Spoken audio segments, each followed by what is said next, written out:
Il y a des matins qui n'en sont pas vraiment. Des réveils où le jour ne commence pas avec le soleil, mais avec une pensée, une seule, puis une autre, et encore une, comme un torrent d'urgences invisibles qui déferle avant même qu'on ait ouvert les yeux. Tu ne t'es pas encore levé, et pourtant, tu cours déjà, à l'intérieur. Et ce n'est pas une course libre, c'est une fuite contre l'absence de temps, contre ce sentiment diffus que tout échappe, que tu dois déjà faire face, déjà gérer, déjà répondre, déjà prouver, alors que ton cœur, lui, n'a même pas eu le temps de se poser. Il y a dans ce tumulte un oubli essentiel, celui de toi, pas toi dans tes rôles, tes fonctions, tes obligations, toi dans ton centre, toi dans ton souffle, toi dans ta dignité silencieuse. Ce que tu cherches, même si tu n'oses plus l'appeler comme ça, ce n'est pas juste du repos, c'est un point fixe, un endroit immobile, quelque part en toi, où rien ni personne ne peut te tirer, te presser, te disperser. Un espace inviolable, où ton esprit peut s'asseoir, respirer et redevenir souverain. Mais comment trouver ce point, quand tout, dès le matin, t'arrache à toi? Sénèque racontait que Polybe affûtait sa lance chaque jour avant d'entrer au combat. Ce n'était pas pour faire peur, c'était pour être prêt. Nous, dans nos batailles invisibles, avons oublié d'affûter l'arme la plus essentielle, notre esprit. On l'expose à tout.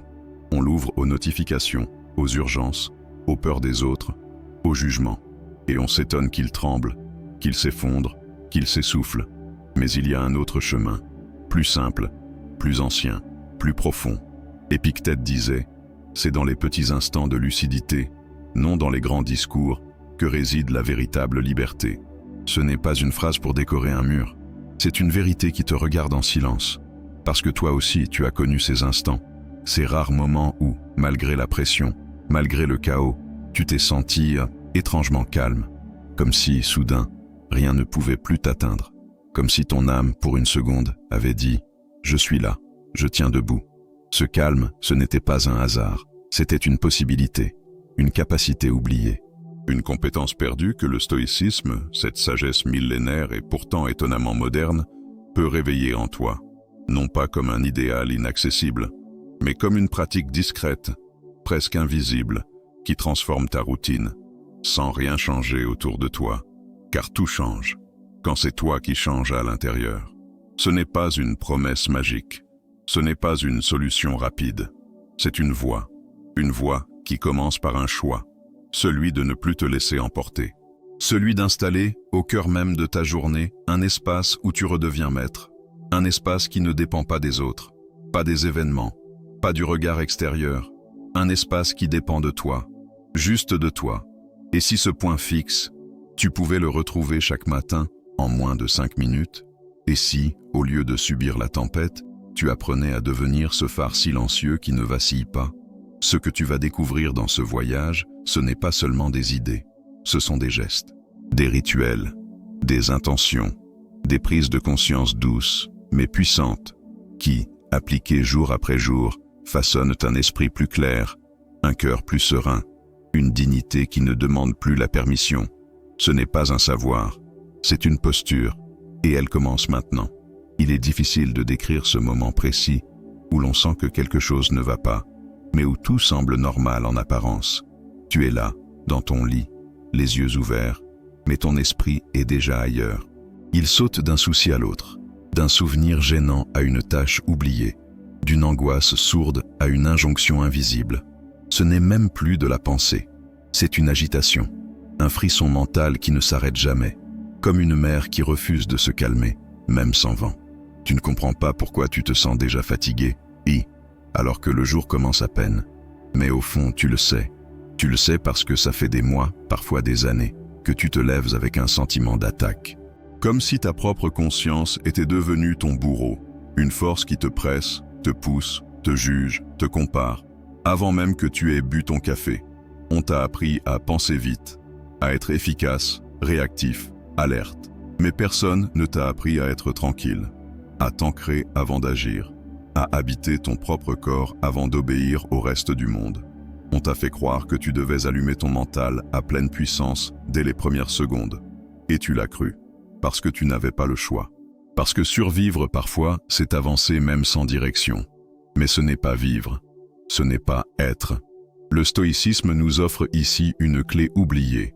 Le calme n'est pas un luxe, c'est une condition de la lucidité. Ce que tu fais dès le matin, cette première façon d'entrer dans la journée, conditionne ton rapport à tout. Si tu entres dans le jour en courant, le jour te poursuivra.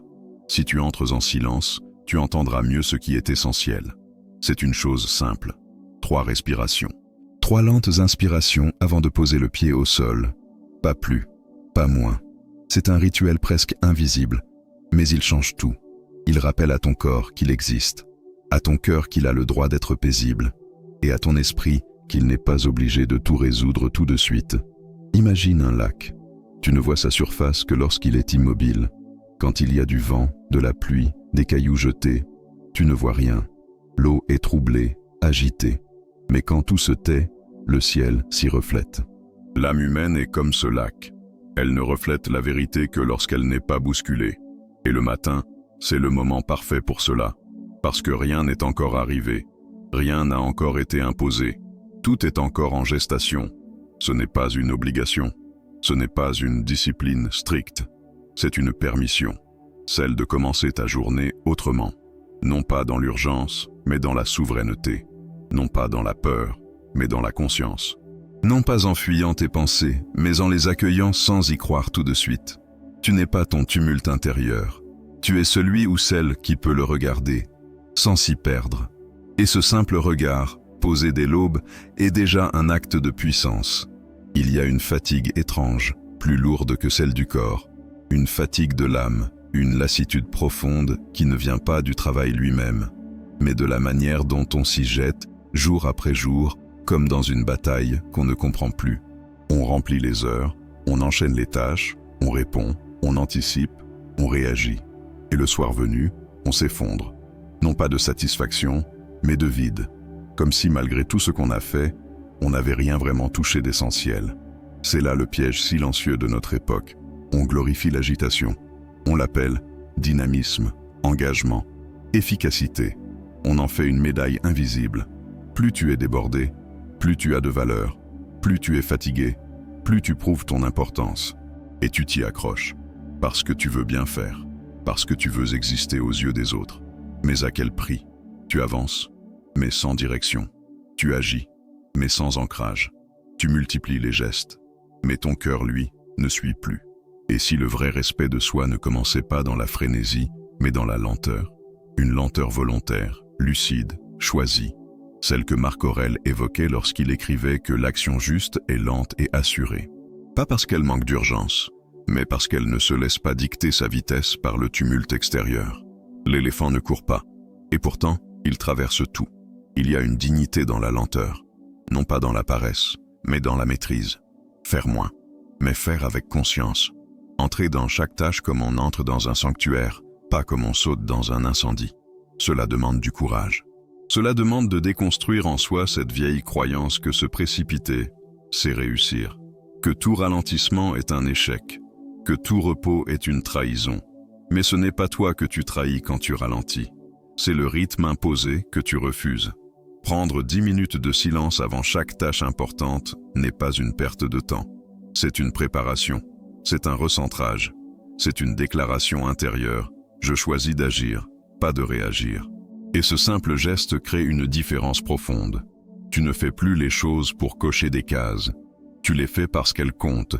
Et parce que tu as retrouvé, ne serait-ce qu'un instant, le sens derrière le mouvement. Imagine un char majestueux, tiré par des chevaux puissants. Il pourrait galoper, mais il avance au pas, lentement, solidement. Rien ne le déstabilise, rien ne l'emporte. Il va où il a décidé d'aller. Ce char, c'est toi.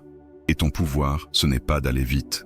C'est de ne plus être ballotté par le rythme des autres. Tu n'as pas besoin d'être partout. Tu as besoin d'être là, pleinement. Tu n'as pas besoin de faire 1000 choses. Tu as besoin d'en faire une, avec tout ce que tu es. C'est dans cette posture intérieure que le stoïcisme devient une force vivante. Non pas un idéal lointain, mais un art de ralentir pour mieux viser, de s'ancrer pour mieux agir, d'agir moins, mais avec une intensité que rien ne peut corrompre. Et dans ce silence retrouvé, il y a une clarté que l'agitation ne t'apportera jamais. Il y a une peur qui ne dit pas son nom, une peur silencieuse, tapie dans l'ombre des gestes quotidiens. Ce n'est pas la peur d'un danger immédiat, c'est celle du « et si je n'y arrivais pas, et si quelque chose se passait mal, et si je perds ce que j'ai construit, et si ». Ces deux mots suffisent à te voler la paix, à t'arracher au présent, à te faire vivre des douleurs qui ne sont même pas encore arrivées, parfois qui n'arriveront jamais. Ce stress anticipé use l'âme, non pas d'un coup, mais comme une pluie fine et continue, qui finit par traverser même les toits les plus solides. Il n'explose pas, il érode, il s'insinue dans les silences, dans les gestes, dans les pensées. Tu peux avoir l'air calme à l'extérieur, mais à l'intérieur, tu es déjà en train de fuir des scénarios invisibles. La culture moderne te pousse à éviter ces pensées. Ne pense pas au pire, sois positif, projette le meilleur. Mais le stoïcisme propose un autre chemin. Non pas fuir, mais regarder en face. Sénèque, avec sa lucidité tranchante, écrivait « Celui qui a contemplé l'adversité en pensée en a déjà ôté le venin. » Ce n'est pas du fatalisme, c'est un entraînement, comme un guerrier qui s'exerce à combattre avant que l'ennemi n'arrive. Ce que tu redoutes le plus n'a de pouvoir que parce que tu refuses de l'envisager. Tant que c'est flou, c'est effrayant. Mais quand tu y poses des mots, quand tu le regardes en face, quand tu le décris, calmement, tu le réduis. Tu lui enlèves son masque. Tu n'as pas besoin de t'angoisser pour te préparer. Tu as besoin de t'exposer mentalement, lucidement, à ce qui pourrait t'arriver, et de voir que tu y survivrais. Chaque soir, écrire la pire éventualité, ce n'est pas sombrer dans la négativité. C'est s'entraîner à l'équilibre. C'est apprendre à dire « Même si cela arrive, je resterai digne. Même si cela arrive, je ne m'effondrerai pas totalement. » Et cette pensée ne t'écrase pas. Elle te libère. Parce que tu cesses de vivre dans la peur vague. Tu vis dans la conscience solide. Imagine un jardinier. Il sait que les mauvaises herbes viendront. Alors il les visualise. Il les reconnaît. Il prépare son terrain. Et chaque matin, il les arrache avant qu'elles ne prennent racine. Ce jardinier, c'est toi. Et ton terrain, c'est ton esprit. Les pensées anxieuses ne sont pas des ennemis. Elles sont des graines. Tu peux choisir de les laisser pousser, ou de les regarder, les nommer, les retirer, sans haine. Ce rituel n'enlève pas la douleur. Il enlève la surprise. Et dans la vie, ce n'est pas la douleur qui tue le plus souvent. C'est le choc. Ce qui frappe sans prévenir. Ce qui surgit dans un esprit non préparé. Le stoïcisme n'endort pas. Il réveille. Il te rend apte à encaisser sans perdre ton centre. Et cela commence par cet acte intime, discret, mais puissant. Contempler l'adversité, non pas pour la convoquer, mais pour lui enlever son pouvoir. Tu n'es pas fait pour vivre dans la fuite mentale. Tu es fait pour voir clair, même dans l'ombre, surtout dans l'ombre. Et cette clarté-là, personne ne pourra jamais te la voler. Il y a des jours entiers qui passent, sans qu'on sache vraiment où l'on allait. On s'est levé, on a fait ce qu'il fallait. On a répondu, on a agi. On a traversé la journée comme on traverse un couloir mal éclairé, sans boussole, sans direction. On s'est laissé porter par ce qui venait, par ce que les autres demandaient, par les imprévus, les alertes, les obligations. Et au soir, il y a ce goût étrange, ce vide doux amer. On a existé, oui, mais a-t-on vraiment vécu? Cette dérive silencieuse n'est pas toujours visible. Elle ne fait pas mal, pas directement, mais elle érode. Elle enlève un peu de clarté à chaque lever de soleil. Elle dissout la sensation d'avoir choisi, de s'être orienté. Elle t'empêche d'habiter pleinement ta vie. Et elle commence par une simple absence, l'absence d'intention. Ce n'est pas que tu ne veux rien, c'est que tu oublies, dès le matin, de te demander ce qui dépend vraiment de toi. Tu entres dans le jour, comme on entre dans une pièce inconnue. Tu t'adaptes, tu réagis, tu fais de ton mieux. Mais rien ne te guide depuis l'intérieur. C'est comme naviguer sans cap, espérant que les vents te mènent quelque part. Mais les vents changent, les marées aussi. Et si tu ne tiens pas la barre, quelqu'un d'autre le fera à ta place. Le stoïcisme ne cherche pas à tout contrôler. Il cherche à distinguer, à séparer ce qui est à toi de ce qui ne l'est pas. Et cette distinction commence par une seule question, répétée chaque matin avec une sincérité radicale. Qu'est-ce qui dépend de moi aujourd'hui? Non pas en général. Pas demain, aujourd'hui, ici, maintenant. Épictète le disait avec une lucidité désarmante. Nous ne sommes pas victorieux par nos désirs, mais par nos intentions éclairées. Tu peux désirer 1000 choses. Mais tant que tu n'as pas décidé, en conscience, ce qui guidera ta posture, ton regard, ton énergie du jour. Tu es vulnérable à tout, à la moindre parole blessante, à la moindre contrariété, au moindre jugement, parce que tu n'as pas posé ton ancrage. Fixer une intention, ce n'est pas écrire une liste, ce n'est pas se fixer des objectifs, c'est se relier à une valeur, à une direction, à un fil rouge invisible. C'est dire à ton esprit, aujourd'hui, quoi qu'il arrive, je choisis de répondre avec clarté, de ne pas nourrir la colère, de garder ma dignité. Et cette simple décision change tout. Elle ne t'immunise pas, mais elle te recentre. Elle te rappelle à toi. Elle fait de toi un capitaine. Imagine cette image. Un voilier au lever du jour. Il y a du vent, des vagues, peut-être des nuages. Mais avant de partir, le capitaine ajuste sa voile. Il regarde la direction. Il ne peut pas commander les éléments, mais il décide comment y répondre. Il choisit sa manière d'avancer. Et ce choix, silencieux, intérieur, transforme l'incertitude en cap. Tu peux devenir ce capitaine, pas par orgueil, mais par dignité, pas pour contrôler, mais pour t'orienter. Chaque matin devient alors une renaissance, non pas parce que tout est neuf, mais parce que toi, tu redeviens neuf devant le monde. Et cette nouveauté, c'est l'intention claire qui la crée, rien d'autre. Il y a des moments où tout bascule en une seconde. Un mot lancé trop vite, une réponse inattendue, une mauvaise nouvelle tombée entre deux tâches. Et soudain, ce que tu croyais stable s'effondre. Ce que tu pensais tenir t'échappe. Ce que tu sentais solide se fissure. Pas parce que le monde est cruel, mais parce que tu n'étais pas préparé. Parce que tu étais nu devant l'imprévu. Et que l'imprévu, quand il frappe un esprit non préparé, fait plus de ravages que n'importe quelle tempête.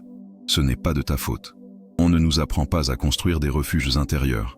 On nous enseigne à planifier nos journées, pas nos réponses émotionnelles, à gérer nos calendriers, mais pas nos réactions. Et alors, face à la moindre turbulence, on tangue, on sursaute, on se perd, parce qu'on a confondu spontanéité avec absence de préparation.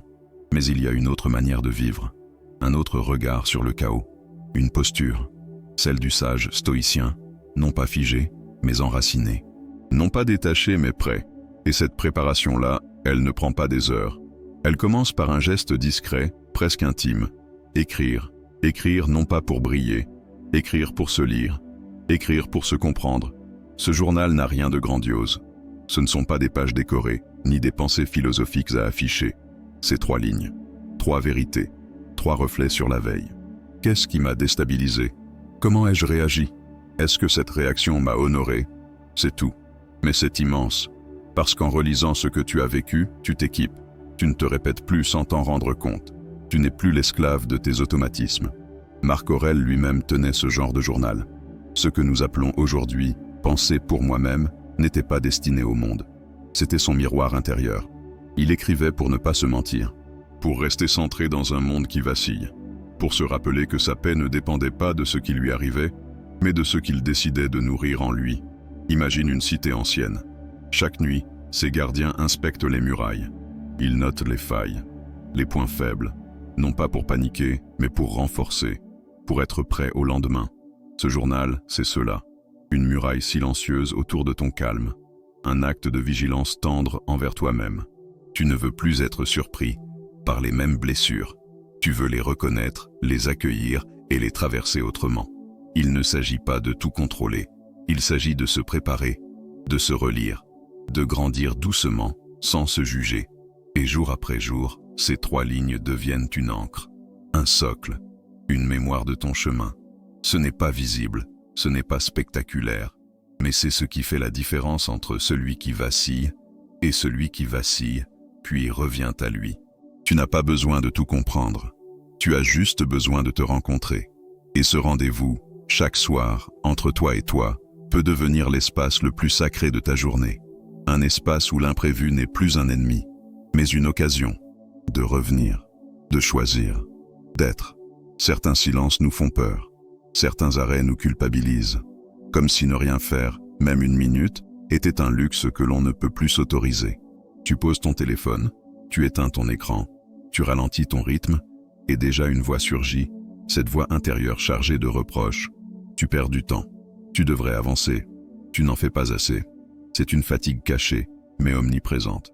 Non pas celle du corps, mais celle de l'esprit. qui n'a jamais le droit de se poser. Une fatigue qui te ronge à l'intérieur parce que tu confonds repos avec inutilité, parce qu'on t'a appris que tu valais ce que tu produis, que chaque minute doit être rentable, que l'inactivité est une forme de faiblesse. Alors tu avances, tu continues, tu t'épuises, et tu oublies que parfois, c'est en s'arrêtant que l'on retrouve sa force. Sénèque, avec une sagesse d'une actualité troublante, écrivait « Il faut, même dans l'inaction, apprendre à dépouiller l'âme de son superflu. Le repos n'est pas un vide, c'est un acte de tri, un espace où tu cesses d'ajouter pour recommencer à sentir. Ce n'est pas du temps perdu. C'est un retour à toi. Imagine un athlète en plein effort. Il ne s'arrête pas parce qu'il est faible. Il s'arrête parce qu'il sait que la récupération est une partie de la puissance. Sans elle, il s'effondrerait. Sans elle, il n'atteindrait jamais le sommet. Mais nous, dans nos vies mentales et émotionnelles, nous avons oublié cette sagesse du corps.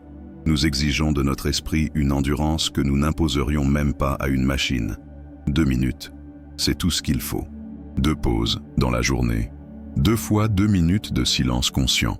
Pas pour méditer comme un moine, pas pour accomplir une performance spirituelle, juste pour s'asseoir, respirer, ne rien attendre, sentir le poids de ton corps, entendre les sons autour, regarder sans but, et dans ce vide volontaire, accueillir ce qui remonte, une fatigue, un mot, un souvenir, un souffle.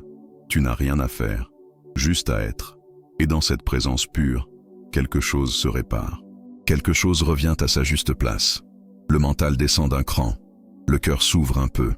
La tension lâche sans bruit. Tu ne deviens pas quelqu'un d'autre. Tu redeviens simplement toi, sans les couches, sans les obligations, sans les exigences. La résilience, ce n'est pas encaisser sans broncher. Ce n'est pas serrer les dents jusqu'à ce que ça passe. C'est savoir se déposer, se régénérer, revenir à soi pour mieux repartir. Et cela, personne ne le fera à ta place. Personne ne te donnera cette autorisation. Elle ne viendra ni du patron, ni de la famille, ni du monde. Elle doit venir de l'intérieur. Offrir une pause à ton esprit, c'est lui dire « Je te vois. Je ne t'utiliserai pas jusqu'à l'usure. Tu mérites le calme. » Et cette phrase, même silencieuse, est un acte de dignité, une reprise de souveraineté. Tu n'as pas besoin de mériter le repos. Tu en as besoin parce que tu es vivant et parce que tu ressens, parce que tu portes. Et plus tu portes, plus tu as besoin de poser, un instant, ce fardeau invisible. Et dans cette pause, tu retrouveras une vérité simple. Ce n'est pas en courant que l'on devient fort, c'est en apprenant quand il est juste de s'arrêter. Il existe une douleur particulière, discrète, mais tenace. Ce n'est pas la tienne directement, c'est celle que les autres déposent en toi. Leurs mots, leurs humeurs, leurs regards, leurs attentes. Tu étais calme, et quelqu'un a crié. Tu étais centré, et quelqu'un t'a bousculé. Et sans même t'en rendre compte, ton intérieur s'est agité, comme si ton âme, pourtant tranquille, s'était laissée entraîner par les vagues des émotions d'autrui. Ce phénomène est plus courant qu'on ne le croit. Il ne vient pas d'un manque de force. Il vient d'un excès d'ouverture, d'une sensibilité qui capte tout, d'un cœur qui n'a pas appris à filtrer. Et dans ce cœur, les émotions des autres deviennent les tiennes. Leur colère t'empoisonne. Leur frustration t'irrite. Leur insécurité t'inquiète. Et à la fin, tu ne sais plus ce qui vient de toi et ce que tu portes malgré toi. Mais le stoïcisme, là encore, ouvre une voie, une image, une sagesse. Marc Aurèle comparait l'âme humaine à un lac. Un lac qui, lorsqu'il est paisible, peut refléter le ciel. Mais dès qu'on y jette des pierres, il se trouble. Ce n'est pas la faute du lac. Ce n'est pas sa faiblesse. C'est sa nature. Pourtant, il peut apprendre à ne plus tout absorber. À rester immobile, même quand les pierres tombent. À ne pas perdre sa clarté à chaque impact. C'est cela, l'imperturbabilité. Non pas l'indifférence, mais la stabilité.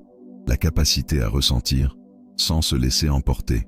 À entendre, sans réagir immédiatement. À rester dans son centre, même quand tout autour vacille. Et cette capacité ne s'invente pas. Elle se cultive, elle s'entraîne. Comme on muscle un membre longtemps oublié. 5 minutes, c'est tout ce qu'il faut. 5 minutes chaque soir. Un moment de retour à soi après les rencontres difficiles, les échanges tendus, les journées agitées. Fermer les yeux, Visualisez ce lac en toi. Imaginez sa surface, la voir se troubler, puis, lentement, redevenir lisse. Ne rien forcer, juste laisser l'image s'imposer. Respirer avec elle, sentir que, malgré tout, une paix est possible. Ce rituel n'est pas une fuite, c'est un nettoyage, une purification intérieure, un rappel. Tu n'es pas ce qu'ils projettent, tu n'es pas ce qu'ils rejettent. Tu n'es pas le réceptacle de leur chaos. Tu es un espace vaste, profond, capable d'absorber, mais aussi de choisir ce qu'ils gardent. Il n'est pas question de devenir froid, distant, coupé du monde. Il s'agit, au contraire, de rester proche sans se dissoudre, de continuer à aimer sans se perdre, de tendre la main sans se vider. Et pour cela, ton lac intérieur doit rester clair. Non pas parfait, mais clair. Et cette clarté, tu peux la retrouver chaque soir, en fermant les yeux, en revenant à cette image simple, immobile, forte. Parce que l'âme, comme l'eau, ne reflète le ciel que lorsqu'elle est en paix. Et cette paix est un choix, un espace sacré que personne ne peut atteindre si tu décides de le protéger. Le stoïcisme n'est pas un savoir théorique. Ce n'est pas un système de pensée réservé aux érudits ou aux philosophes. C'est un art de vivre, un art de se tenir debout, silencieusement, dans un monde qui vacille, un art de respirer au cœur du tumulte, un art de reprendre en soi ce que personne ne peut nous offrir, la souveraineté intérieure. Tout ce que tu viens de traverser n'était pas une suite de conseils, c'était un retour à l'essentiel, à ces gestes minuscules qui changent une journée, à ces prises de conscience qui, lentement, reconfigurent l'âme. Tu n'as pas besoin de tout faire, tu n'as pas besoin d'être parfait, et tu n'as pas besoin de devenir une statue insensible. Tu as seulement besoin de retrouver, dans ton quotidien, ces micro-actes de présence, ces instants où tu te souviens que tu existes, que tu choisis, que tu es là. Fixer une intention au réveil, respirer avant d'agir, écrire ce qui t'a traversé, accueillir l'ombre de l'avenir sans fuir, t'offrir une pause sans honte, te visualiser comme un lac. Ces gestes ne sont pas petits, ils sont essentiels, parce qu'ils sculptent, jour après jour, ton être profond, non pas celui que tu montres, celui que tu es, quand tout se tait. Sénèque l'avait pressenti, une habitude constante crée un caractère inébranlable. Et ce caractère, ce n'est pas celui d'un surhomme, c'est celui de quelqu'un qui, malgré les coups, continue de revenir à lui-même, de s'ajuster, de se purifier, de se redresser. Épictète l'avait résumé avec une tendresse lucide. Chaque instant de lucidité forge le bouclier contre le tumulte. Ce n'est pas la force brutale, c'est la clarté répétée. C'est le refus d'abandonner son centre. C'est la décision, lente mais ferme, de ne plus vivre en périphérie de soi. Alors, ne cherche pas à tout retenir, ne cherche pas à tout transformer d'un coup. Reviens simplement à un de ces gestes, à celui qui t'a le plus touché, le plus parlé. Observe ta première pensée demain matin. Note ton intention. Respire avant de répondre. Écris ce qui t'a blessé sans te juger. Et vois comment, sans rien forcer, ton monde commence à changer. Ce n'est pas l'extérieur qui pliera devant toi. C'est toi qui, dans ton calme, deviendras inébranlable. Tu n'as plus besoin d'être compris. Tu as besoin d'être en paix. Et cette paix-là commence maintenant, en silence, en toi.